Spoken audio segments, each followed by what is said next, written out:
सबसे पहले दलील पर बात होनी चाहिए। अब इसी पर आप पकड़ ले तो कोई हिल ही नहीं सकता। वो कहता है मैं अहले कुरान हूं, अच्छा जी बहुत अच्छी बात है, तो कुरान पाक में कहीं नमाज का हुक्म आया है? हाँ नमाज का हुक्म आया है कि मैंने फिर नमाज पढ़नी है, जरा मुकम्मल नमाज सिखा दो और सिर्फ कुरान से सिखा दो। अब वो कुरान से मुकम्मल नमाज नहीं सिखा सकता। तो इससे मालूम हुआ कि सिर्फ कुरान का लफ्ज कहने को तो बड़ा प्यारा है, लेकिन नमाज भी हम नहीं पढ़ सकते सिर्फ कुरान पाक से। मैं एक दिन एक बच्चे को तालीमुल इस्लाम पढ़ा रहा था, तो 2 प्रोफेसर गैर मुकल्लफ 5-6 लड़के कॉलेज के साथ आ गए।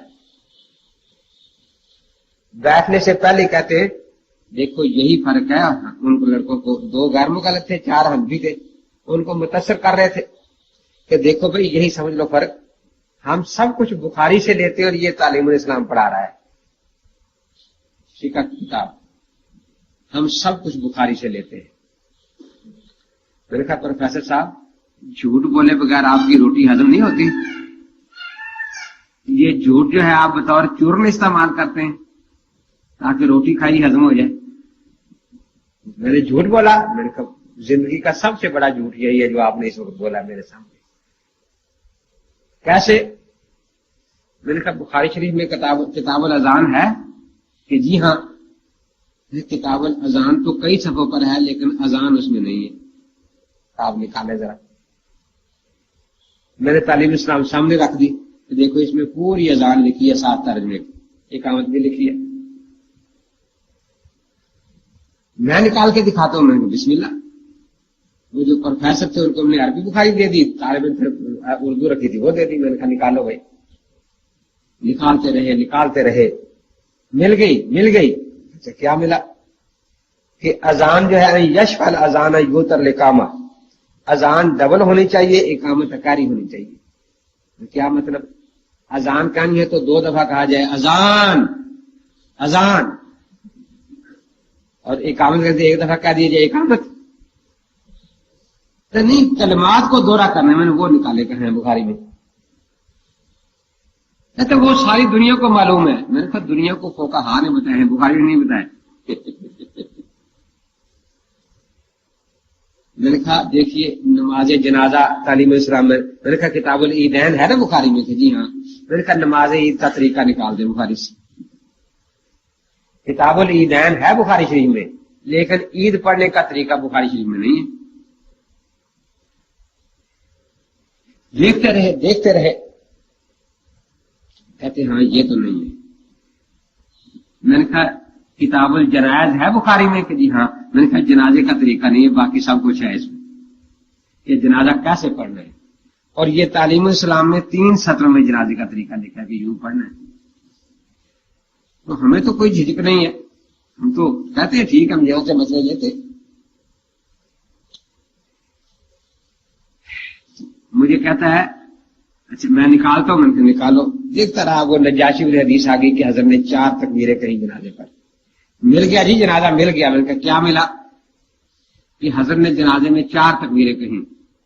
तो मैंने उसकी तरफ मुंह करके 4 दफा कहा अल्लाह अकबर अल्लाह अकबर अल्लाह अकबर अल्लाह अकबर। मैंने कहा आपका जनाजा हो गया या नहीं? अभी कमी है, पूरा तो नहीं हुआ ना। तो मैंने कहा फिर जनाजा तो नहीं निकला ना। आखिर बड़ा झुंझलाया। मुझे कहता है इमाम बुखारी नमाज नहीं पढ़ते थे, ईद नहीं पढ़ते थे। मैंने कहा बुखारी सामने रखकर तो बिल्कुल नहीं पढ़ते थे, तो पक्की बात है। और अब कैसे पढ़ते थे? हमारे पास तो इसका जवाब है कि वो चूंकि इमाम शाफी के मुकल्लिद थे, फिक़ह शाफी से देखकर नमाज पढ़ते थे।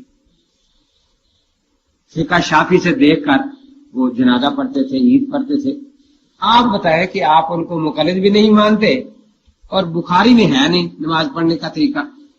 सुबहानक अल्लाहुम्मा पूरी बुखारी में कहीं नहीं, सुबहान रब्बियल अज़ीम पूरी बुखारी में कहीं नहीं, सुबहान रब्बियल आला बुखारी में नहीं। अजीब बात यह है कि सिहासिता आप पढ़ रहे हैं, सिहासिता वालों में ये सारे हदीस रहे इन्नमल आमालु बिन्नियात, लेकिन کتاب الصلاۃ میں کوئی بھی نہیں لایا اس کو بالکل. تو نماز میں نیت ضروری نہیں ہے. نسائی وغیرہ وضو میں لا رہے ہیں کیونکہ اختلاف ہے نا امام شافعی سے وضو کی نیت کے بارے میں.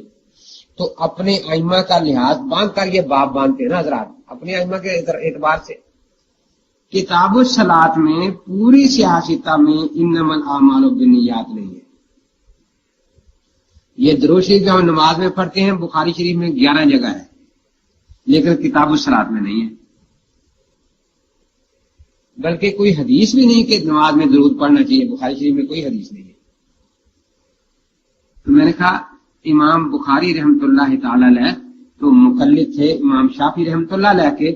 وہ ان کے طریقے پر ان کی فقہ کے مطابق نماز پڑھتے تھے. یہ کوئی قرآن حدیث میں ہے کہ وہ مقلد تھے. میں نے کہا چلو آپ قرآن حدیث سے دکھا دیں کہ وہ غیر مقلد تھے. پتہ تو چلنا چاہیے نا کہ کانا لا یجتہد ولا یقلد کہ نہ اجتہاد کی اہلیت رکھتے تھے اور نہ تقلید کرتے تھے غیر مقلد تھے. کہ نہیں قرآن حدیث میں تو نہیں لیکن آپ یہ الفاظ دکھائیں کہ امام بخاری نے خود کہا ہو انا مقلد میں مقلد ہوں. میں نے کہا اس کا مطلب ہے آپ صرف اقرار کو مانتے ہیں شہادت کو نہیں مانتے. نہیں بس یہ دکھا دے کہ انہوں نے کہا ہو انا مقلد. میں نے کہا آپ پہلے یہ دکھائیں کہ بخاری نے کہا ہو انا مسلم میں مسلمان ہوں. بخاری نے کہا ہو انا محدث میں محدث ہوں. جب ان کا مسلم ہونا بھی اقرار سے نہیں شہادت سے ثابت ہے. جب ان کا محدث ہونا بھی اقرار سے نہیں شہادت سے ہی ثابت ہے تو آخر یہ مقلد کے لیے شہادت کیوں کافی نہیں ہے؟ جس دلیل سے ان کا مسلم ہونا ثابت ہے جس دلیل سے ان کا محدث ہونا ثابت ہے اسی دلیل سے ان کا مقلد ہونا بھی ثابت ہے. طبقات شافعیہ میں دوسری جلد میں پہلا ترجمہ امام بخاری رحمۃ اللہ تعالی علیہ کا ہے. پھر میں نے کہا اگر آپ یہی اصول رکھیں معاذ اللہ تو آپ کتنے صحابہ کو مانیں؟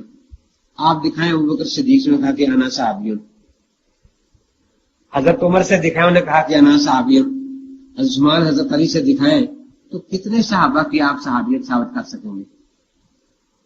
اور اگر اسی قانون کو آگے بڑھا لیں تو پھر آپ کہیں کہ یہ بھی دکھانا پڑے گا کہ جس راوی کو آپ کذاب کہیں وہ کسی دوسرے کے کہنے سے نہ ہو. وہ خود کہے انا کذاب انا دجال انا وزاع پھر مانا جائے گا نا. ویسے تو نہیں مانا جائے گا. جس کا ان بیچاروں کے پاس کوئی جواب نہیں تھا.